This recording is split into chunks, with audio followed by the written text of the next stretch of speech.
Thank you so much for your love and support.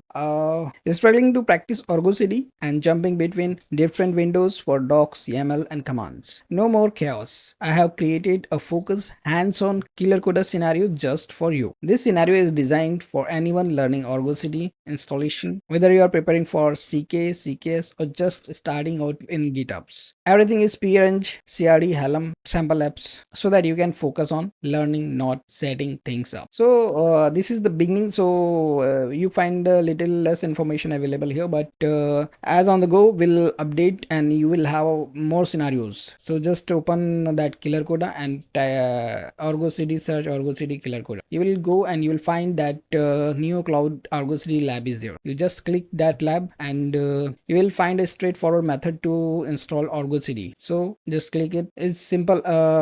You can practice or you can copy paste and you can understand the commands, and you can check whether you are doing right or wrong. The advantage of this is you don't have to switch anywhere, or you can just check whether you are doing the correct thing. And Killercoda is absolutely free, so you don't have to pay anything. So understanding this, we do have another separate video for this, what the command means and what the thing we have to do for this scenario. So I'm just here copy and pasting and letting you know that this is what this is simple. And just last thing, and not paste. I already told you that if Argo CD is not having CRD installed earlier, so it will, these two pods, Argo CD and application set controller, will not work. So same thing, I'll have to wait for few minutes.